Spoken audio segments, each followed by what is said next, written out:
नमस्ते। हम फिर हाजिर हो गए अपने नए वीडियो के साथ।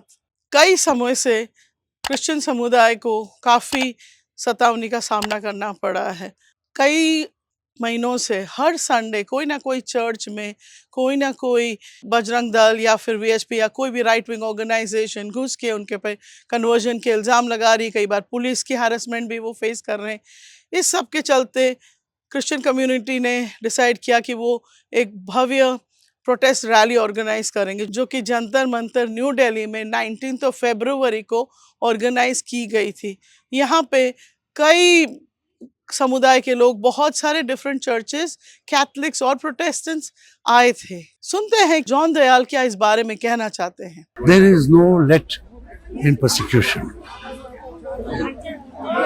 because the forces that persecute, the forces that foment hate, and hate always leads to violence, remain the same. The impunity of the government remains the same. The patronage of the government to the extra constitutional parties remains the same. Unless this link snaps, persecution will remain. Everybody aspires to be middle class, presuming that nothing will happen to them. But persecution of people, of Muslims and Christians, if you analyze, for every one person who's a tribal in a forest area, there's a middle class pastor, there's a middle class student, there's a nun whose family is middle class.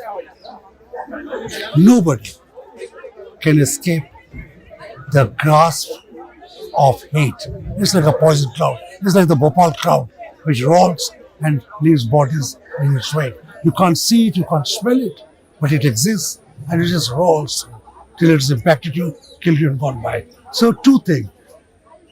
They will not spare us. However safe we think. Our children may be in the IPS, our son-in-law may be in the IAS, our people may be abroad, but at some stage or the other, we will be victimized. The second thing is, and I think this is chilling, why should the victim cry alone? Empathy is of essence, because in the preamble is an issue of fraternity. Fraternity implies that I should not cry alone. Fraternity implies that the police must guard me, apart from the fact that they are paid from my income tax. This is the lesson we learn, that above all, before you start teaching somebody to not kill somebody, you must teach them to accept the other person as a brother, as a sister, as a common people. Fraternity is the root, is the only thing democracy has to offer us. Also, let's hear Vijayesh Lal, Evangelical Fellowship of India के general secretary, वो क्या कहते हैं। This is a united effort of the Christian community of the Delhi NCR and as well as nationwide Christian community. Many people from Agra, from different parts of the nation, even from Hyderabad, have descended over here to join us. The idea behind the protest is that we want to register our concern and we want to protest against the systematic targeting of the Christian community across the length and breadth of this country. Barring the 3 states in the northeast, Christian persecution is a pan-India phenomenon that has been going on systematically since the mid-1990s, and after 2013-2014, it has gained momentum. Evangelical Fellowship of India has been releasing an annual list of atrocities on the Christian community in India, and our list has just gone bonkers.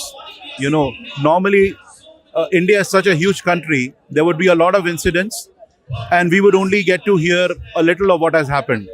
From what we hear, we are only able to verify a little, and only that we put on our list. Normally the incidents were between 100 to 200 per year. But since 2014, they have been climbing steadily. So they became 300, 400. In 2021, we had 505 incidents of persecution against the Christian community. Point is, Christians are being targeted. Worship services are being targeted and disrupted nearly every Sunday. Every Sunday is a good excuse of targeting Christian communities throughout the length and breadth of this country.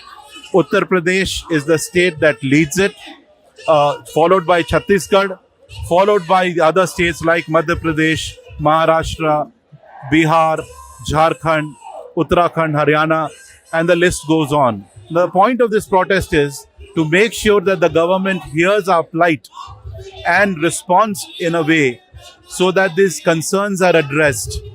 The concern is that the silence of the government only strengthens impunity against the Christian community. The authorities are silent. Prime Minister Narendra Modi in February 2015, he gave a very nice sermon or a very nice speech in Vigyan Bhavan, wherein he said that his government will uphold religious freedom for everybody. We are yet to see that in action. Even as I speak with you, nearly 2,000 Christians from the state of Chhattisgarh, which is a state ruled by the Congress, have been chased away from their homes. They spent entire December and January on the road, in the indoor stadiums, under trees. Basically, they were given a choice: renounce Christianity, or we'll kill you, or you leave the village and go away. What choice did they have? And this is coming from a Congress government which is so called Bharat Jodo Abhiyan and so on and so forth. You are not too impressed with that? No, I'm not too impressed with that. I have written to Mr. Rahul Gandhi. We have given a personal representation to Mr. Bhupesh Baghel. Nothing has happened. As of, in today's India, the Christian community has a friend in no political party. You know, that's minority bashing. Religious minorities, especially Muslims and Christians, are political liability. And I'm saying this with a sense of responsibility. So it is absolutely important that the Indian community, which is comprised of various religions, various language groups, realizes that their fellow citizens are being targeted just because they have a religious identity, and they rise up to defend us. In that lies our protection. Our salvation lies with the Lord. I am confident that the church in India will continue to grow and will continue to give the testimony of Jesus Christ in love and in compassion. I have no doubts about it. We love our nation. God has placed us in this nation, and we will serve this nation till our last breath. Prime minister Narendra Modi ने थोड़े ही समय पहले ये आश्वासन दिया था कि India जो एक डेमोक्रेटिक सोसाइटी है, यहाँ पे फ्रीडम माइनॉरिटीज़ को उनका रिलीजन प्रैक्टिस करने के लिए पूरी तौर से दिया जाएगा। पर ऐसा एक्चुअली में देखने को आ नहीं रहा है, हो नहीं रहा है। आप देख सकेंगे कि कई जगह क्रिश्चियंस को अटैक किए जा रहे हैं। तो ऐसे में हर एक डेमोक्रेटिक सोसाइटी को ये ज़रूरी है कि वो अपने माइनॉरिटीज़ को प्रोटेक्ट करे और उनको सेफ फील कराए। इंडिया क्योंकि एक लार्जेस्ट डेमोक्रेसी है, उसकी ड्यूटी है कि वो अपने माइनॉरिटीज़ को प्रोटेक्ट करे और उनको सेफ फील कराए। कई महीनों से ये वाला माहौल जो हिंदुस्तान में पैदा हुआ है, वो एक्चुअली इस छवि को बिगाड़ रहा है। अथॉरिटीज़ को चाहिए कि वो एक्शन लें और माइनॉरिटीज़ को के सेफ्टी के लिए कुछ निर्णय और कुछ ऐसे कदम उठाएं जिससे सेफ्टी आगे चल के बन पाए। आपको इस बारे में क्या कहना है? आपके इसमें क्या कमेंट्स है, क्या व्यूज़ हैं? आप ज़रूर हमें बताएं। धन्यवाद।